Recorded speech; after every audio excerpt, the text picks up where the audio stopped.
The rain had been falling in Seattle all night, a quiet percussion against the tall windows of Bill Gates' office. Morning had crept in unnoticed, gray and heavy, as if even the sun had second thoughts. Bill sat in his usual spot, a modern desk framed by tidy bookshelves and stacks of scientific journals. He never quite finished reading anymore. He had nowhere to be, no speech to deliver, no press conference, no flight, no Zoom call. Retirement, they called it. But for Bill, it just meant more silence. And in that silence, sometimes, the past had a way of knocking. He sipped lukewarm green tea and opened his laptop, mostly out of habit. News sites, a few newsletters from global health think tanks, a string of unread foundation briefs. He toggled absent-mindedly until a random impulse nudged him. Check the old foundation inbox. That address hadn't been used in years. It was routed through multiple filters, spam barriers, and AI flagging systems. Only a handful of people even knew it existed. Still, he opened the login, more out of boredom than expectation. One message sat at the top. Subject, you forgot me. Sender, remembernothing.org. He frowned. Do a display name. No known domain. No metadata. No timestamp. His fingers hovered above the keyboard. The systems hadn't flagged it, meaning either the sender knew how to slip past billions of dollars worth of cybersecurity, or someone had been waiting years to send this one shot. Against instinct, against logic, he clicked. The email was nearly empty. No formatting, no greeting. Just one single line. In 2021, you made a decision that saved thousands but cost one. And below that, a single link. His heart skipped. He wasn't sure why. He'd received thousands of strange emails over the years, some angry, some deranged, a few threatening. But this one felt still. It didn't scream. It whispered. That was worse. He clicked the link. A video opened in a new tab. Low resolution, vertical frame, handheld camera. The footage was shaky and dim, likely from an old smartphone. The room looked like a hospital, though not one he could recognize. Outdated machines peeling walls, a fan turning lazily above a fluorescent light. In the hospital bed lay a teenage girl, thin, frail, maybe 16 or 17. Her skin was pale, her eyes half open but focused on nothing. She didn't move, save for her fingers slightly twitching in sync with the oxygen. Tube strapped to her face. The camera lingered. Then a soft, trembling voice from behind it whispered. She waited for the second dose. It never came. There was no scream, no demand, no accusation, just resignation. The screen faded to black. Then nothing. Bill stared at his screen. His own reflection looked back at him in the black glass. Slowly, he opened the email tab again, but the message was gone, vanished. Not archived, not moved, deleted, untraceable. His pulse quickened. Not from fear, from recognition. For most people, it would have ended there. A strange email, a haunting video, and a mystery best left alone. But Bill Gates wasn't most people, and this wasn't just about curiosity. It was about something else he hadn't felt in years. He sat back down, reopened his private terminal, and bypassed Foundation firewalls with administrator clearance. He searched for the original entry. Region 17B.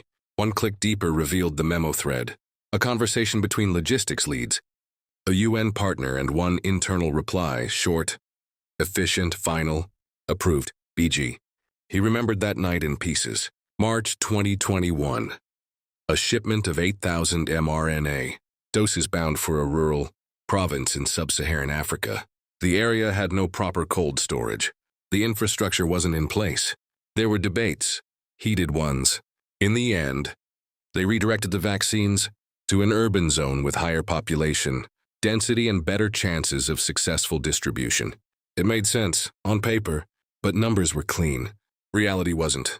Demisu, he called an old contact. Renee, it's Bill. A pause. Hi. Bill Gates? I need a name. Region 17B, March 2021, there was a shipment diverted.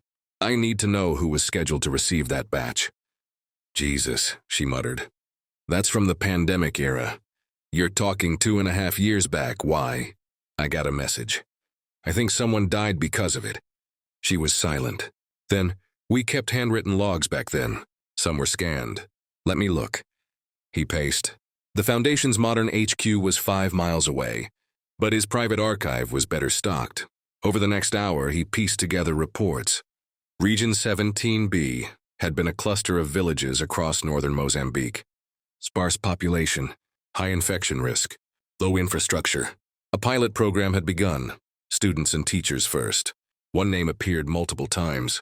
Patient priority Elira. Your age 17, asthmatic, boarding school student? Bill stopped cold. That had to be her. He called Renee back. Did she get the first dose? A long pause, then. She did. March 3rd, but the follow-up shipment never arrived. The nurse marked it on paper. Then they lost contact during the cholera outbreak. No follow-up. No dose 2. No immunity. And no one followed up. Demisu. That night, Bill didn't sleep. The old paper was still on his desk, the line item underlined in red ink. He stared at it while the rain beat against the glass, harder now. He thought about the girl, Elira, her eyes in that video. Not angry, not even afraid, just resigned, like someone who knew that no one was coming back. He reached for his phone. No press team, no legal department. He messaged Renee again. Is there anyone left from her village? Anyone I can talk to? She replied quickly.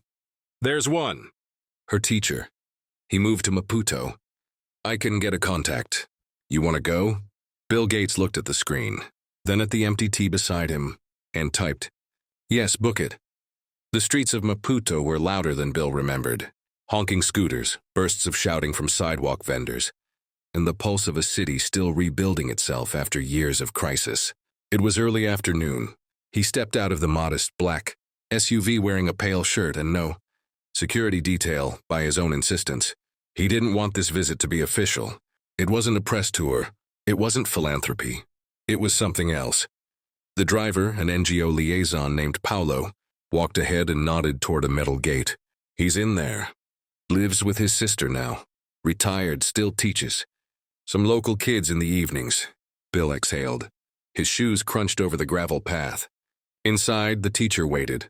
An older man with skin like carved wood and eyes. Too tired to be surprised anymore. He stood on a shaded veranda leaning on a cane. His name was Manuel Gama. You're earlier than I expected, the man said. His voice was dry but steady. I'm not sure what to say, Bill offered. Then say nothing, Gama replied, stepping aside. Sit. They sat facing a small garden overgrown with hibiscus. The air smelled of dust and salt. I taught her for 4 years, Gama began, as if no introduction was needed. She was quiet. Never complained, even when her lungs gave her trouble. She used to say breathing was like borrowing. Air from the world, never guaranteed. Bill said nothing. His hands were folded, the same way they'd been during Senate hearings and international summits. But this wasn't that. She was the only girl in her grade who spoke 3 languages, Gama continued. Portuguese, English, and a little French. Wanted to study biology. Said she was going to invent a vaccine that didn't need needles. He smiled faintly at that. She got her first dose in March. Everyone celebrated. I remember. She made a speech. Thanked you. The whole class clapped. Bill's throat tightened. I didn't know, he said, voice low. She waited for the second. We all did. Then we heard the truck turn back. It never came. A long silence followed. The sound of children playing somewhere beyond the wall drifted in, their laughter strange in the stillness. I saw the video, Bill finally said. Someone sent it to me. No name, no explanation. Gama looked down at his hands. Her cousin recorded it. He said she wanted you to know. Not to blame you, just so you'd see her. Bill swallowed hard. And you? Do you blame me? Gama turned his head slowly. I blame a system that counts lives in batches. I blame the comfort of distance. But you? His voice softened. I think you forgot what it feels like to lose one life while saving many. That sentence landed harder than anything Bill had heard in years. I'd like to do something, he said after a long pause. Something meaningful. Not for headlines. The old man nodded slowly. Then come back tonight. Why? Gama stood with effort, leaning on his cane. Because I still teach. And they still listen. That evening, the city shifted into its slower rhythm. Sunset cast a golden hue across Maputo, softening its edges, calming the traffic, quieting the noise. The small schoolhouse behind Manuel, Gima's home buzzed with quiet life. Wooden desks, a blackboard faded with age, and children filtering in one by one with curious eyes and worn notebooks. Bill Gates sat in the back corner of the classroom, unseen by most at first. He wasn't used to this kind of invisibility. It was strangely comforting. The room filled slowly, maybe a dozen students, years ranging from 10 to 17. Some wore faded uniforms, others just t-shirts and sandals. Their eyes lit up when Gamma entered. He didn't greet them with fanfare. He simply stepped to the front and picked up a piece of chalk. But instead of math or science, he turned to the students and said, "Tonight we talk about memory." There was a pause, a flicker of surprise. Then Gamma turned and wrote a single word on the board, Elira. A few of the older students bowed their heads. Others whispered the name to themselves. Bill's chest tightened. Who was she? Gamma asked the room. Hands went up slowly. "My cousin," said a girl near the window. "She helped me with my homework," said a boy. "She was the first to get vaccinated," another whispered. "And what did she want to be?" Gamma asked. "A scientist, a teacher, a doctor." The answers came in waves now. Gamma listened quietly, then turned to face the back of the room, where Bill sat, still and silent. "We have a visitor tonight," he said. "Someone who made decisions during the pandemic. Some helped, some hurt." He came not to explain, but to listen. Every head turned. Murmurs rippled through the room. Bill stood slowly. "I'm not here to make excuses," he said carefully. "But I watched a video this week that I should have seen 2 years ago. And I read a name I never saw on any chart." He looked at the board, at Elira. "I came because forgetting someone like her is worse than losing them. I came to remember." The room went quiet. Not cold, just quiet. After a moment, Gamma nodded. "Sit." Then he handed Bill a piece of chalk. "Write something." Bill hesitated, then stepped forward.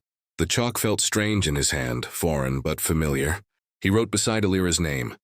Not a number. A teacher I never met. Gamma looked at it, said nothing, then turned back to the class.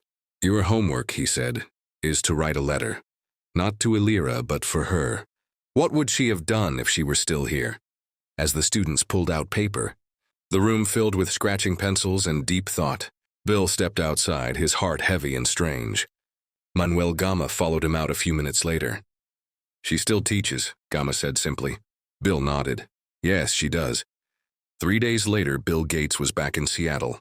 But something had changed. The usual rhythm, morning tea, reading briefs, silent walks around the estate, now felt hollow. The classroom in Maputo echoed in his thoughts. Elira's name, the soft scratching of pencils, Manuel Gamma's quiet gaze. The line he'd written on the blackboard still burned in his chest. Not a number. A teacher I never met. He hadn't told anyone, not the foundation, not Melinda, not even his assistant, about what he was planning next.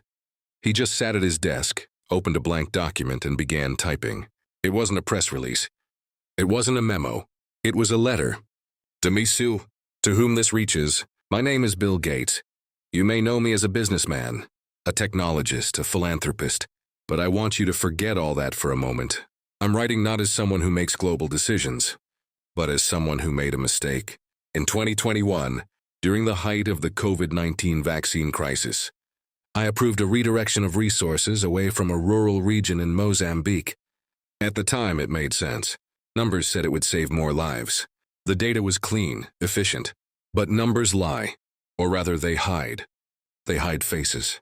They hide names. One of those names was Elira M. She was 17, a student, a daughter, a dreamer. And because of a decision I signed, she never received her second vaccine dose. I saw her, on video, days before she passed. She said nothing, but everything in her face spoke.